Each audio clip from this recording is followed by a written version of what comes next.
सोन्याची मोठी झेप. मुंबईत 10 ग्रॅमसाठी 1,41,000चा टप्पा.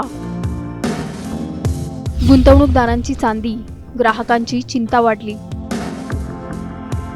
आता सोनं खरेदी करावं की आणखी थांबावं? सोनं भारतीयांच्या भावनांशी जोडलेला असा धातू ज्याला केवळ दागिना नाही तर सुरक्षित गुंतवणुकीचं प्रतीक मानलं जातं. पण आता यात सोन्याच्या किमती सर्वसामान्यांच्या खिशाला परवडणाऱ्या राहिल्या आहेत का? मुंबईत 24 कॅरेट सोन्याचा दर 14,112 रुपये प्रति ग्रॅमवर पोहोचलाय. 10 ग्रॅम सोन्यासाठी तब्बल 1,41,000 रुपयांपेक्षा जास्त पैसे मोजावे लागत आहेत. अशा परिस्थितीत सोनं खरेदी करावं की थांबावं आणि वाढत्या दरांमागचं खरं गणित नेमकं काय पाहूयात या सविस्तर रिपोर्टमधून. मुंबईत आज 24 कॅरेट सोन्याचा दर प्रति ग्रॅम 14,112 रुपये इतका आहे, तर 22 कॅरेट सोन्याचा दर 13,440 रुपये प्रति ग्रॅम नोंदवला गेलाय. म्हणजेच 10 ग्रॅम शुद्ध सोन्यासाठी ग्राहकांना तब्बल 1,41,120 रुपये खर्च करावे लागत आहेत. विशेष म्हणजे कालच्या तुलनेत दरात कोणताही बदल झालेला नाही, मात्र दर स्थिर असले तरी किंमत अजूनही विक्रमी पातळीवर कायम आहे. जून महिन्याचा विचार केला तर सोन्याने मोठी चढ उतार पाहिली आहे. या महिन्यात मुंबईत 22 कॅरेट सोन्याची सर्वोच्च किंमत 14,370 रुपये प्रति ग्रॅम पर्यंत पोहोचली होती, तर 24 कॅरेट सोन्याने तब्बल 15,089 रुपये प्रति ग्रॅमचा उच्चांक गाठला होता. दुसरीकडे महिन्याच्या सुरुवातीला 22 कॅरेट सोन्याचा दर 13,400 रुपये आणि 24 कॅरेट सोन्याचा दर 14,070 रुपये इतका खाली आला होता. सोन्याच्या दरात सातत्याने होत असलेल्या वाढीमुळे सर्वसामान्य ग्राहकांचा खर्च वाढलाय. लग्नसराई, सण, उत्सव किंवा गुंतवणुकीसाठी सोनं खरेदी करणाऱ्यांना आता अधिक पैसे मोजावे लागत आहेत. अनेक जण आता मोठ्या प्रमाणात दागिने खरेदी करण्याऐवजी कमी वजनाचे पर्याय निवडताना दिसत आहेत. मात्र तज्ज्ञांच्या मते सोनं हे अजूनही सुरक्षित गुंतवणुकीचं साधन मानलं जातं. जागतिक आर्थिक अनिश्चितता, आंतरराष्ट्रीय बाजारातील घडामोडी आणि चलनातील चढउतार यांचा थेट परिणाम सोन्याच्या दरांवर होत असतो. त्यामुळे अनेक गुंतवणूकदार आजही सोन्याकडे सुरक्षित पर्याय म्हणून पाहत आहेत. दरम्यान बदलत्या काळासोबत सोन्यात गुंतवणुकीचे पर्याय बदलले आहेत. पूर्वी दागिने, नाणी किंवा बिस्किटाच्या स्वरूपात सोनं खरेदी केलं जायचं, पण आता डिजिटल गोल्ड ETF आणि गोल्ड बॉन्ड सारखे पर्याय वेगाने लोकप्रिय होत आहेत.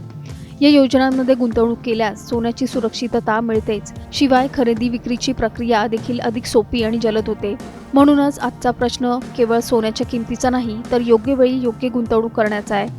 कारण दर वाढत असताना थांबावं की संधी साधून खरेदी करावी याचाच विचार अनेक ग्राहक आणि गुंतवणूकदार सध्या करताना दिसत आहेत. सोन्याचे दर आज स्थिर असले तरी बाजारातील अनिश्चितता कायम आहे. अशा वेळी एकच प्रश्न सर्वांच्या मनात येतो, सोन्याचा भाव आणखी वाढणार की ग्राहकांना दिलासा मिळणार? आणि सर्वात महत्त्वाचं म्हणजे आजचं महागडं सोनं उद्याची फायदेशीर गुंतवणूक ठरणार का? याच उत्तराकडे आता सर्वांच्या नजरा लागल्या आहेत. Bureau report, times now Marathi. सोन्याची मोठी झेप. मुंबईत 10 ग्रॅमसाठी 1,41,000चा टप्पा. गुंतवणूकदारांची चांदी, ग्राहकांची चिंता वाढली. आता सोनं खरेदी करावं की आणखी थांबावं? सोनं भारतीयांच्या भावनांशी जोडलेला असा धातू ज्याला केवळ दागिना नाही तर सुरक्षित गुंतवणुकीचं प्रतीक मानलं जातं. पण आता यात सोन्याच्या किमती सर्वसामान्यांच्या खिशाला परवडणाऱ्या राहिल्या आहेत का?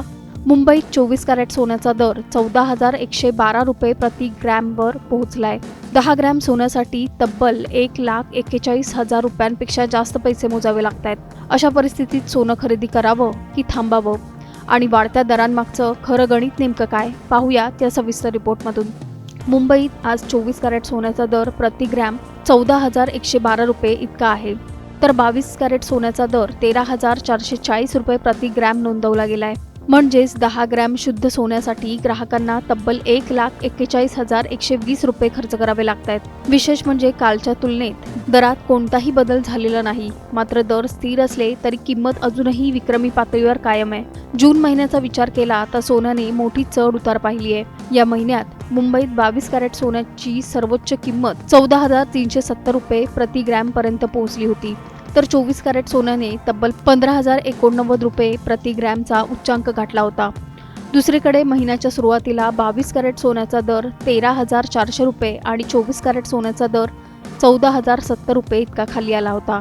सोन्याच्या दरात सातत्याने होत असलेल्या वाढीमुळे सर्वसामान्य ग्राहकांचा खर्च वाढलाय. लग्नसराई, सण, उत्सव किंवा गुंतवणुकीसाठी सोनं खरेदी करणाऱ्यांना आता अधिक पैसे मोजावे लागत आहेत. अनेक जण आता मोठ्या प्रमाणात दागिने खरेदी करण्याऐवजी कमी वजनाचे पर्याय निवडताना दिसत आहेत. मात्र तज्ज्ञांच्या मते सोनं हे अजूनही सुरक्षित गुंतवणुकीचं साधन मानलं जातं. जागतिक आर्थिक अनिश्चितता, आंतरराष्ट्रीय बाजारातील घडामोडी आणि चलनातील चढउतार यांचा थेट परिणाम सोन्याच्या दरांवर होत असतो. त्यामुळे अनेक गुंतवणूकदार आजही सोन्याकडे सुरक्षित पर्याय म्हणून पाहत आहेत. दरम्यान बदलत्या काळासोबत सोन्यात गुंतवणुकीचे पर्याय बदलले आहेत. पूर्वी दागिने, नाणी किंवा बिस्किटाच्या स्वरूपात सोनं खरेदी केलं जायचं. पण आता डिजिटल गोल्ड ETF आणि गोल्ड बॉन्ड सारखे पर्याय वेगाने लोकप्रिय होत आहेत. या योजनांमध्ये गुंतवणूक केल्यास सोन्याची सुरक्षितता मिळतेच, शिवाय खरेदी विक्रीची प्रक्रिया देखील अधिक सोपी आणि जलद होते. म्हणूनच आजचा प्रश्न केवळ सोन्याच्या किमतीचा नाही, तर योग्य वेळी योग्य गुंतवणूक करण्याचा आहे. कारण दर वाढत असताना थांबावं की संधी साधून खरेदी करावी याचाच विचार अनेक ग्राहक आणि गुंतवणूकदार सध्या करताना दिसत आहेत. सोन्याचे दर आज स्थिर असले तरी बाजारातील अनिश्चितता कायम आहे. अशा वेळी एकच प्रश्न सर्वांच्या मनात येतो, सोन्याचा भाव आणखी वाढणार की ग्राहकांना दिलासा मिळणार? आणि सर्वात महत्त्वाचं म्हणजे आजचं महागडं सोनं उद्याची फायदेशीर गुंतवणूक ठरणार का? याच उत्तराकडे आता सर्वांच्या नजरा लागल्या आहेत. Bureau report, times now Marathi.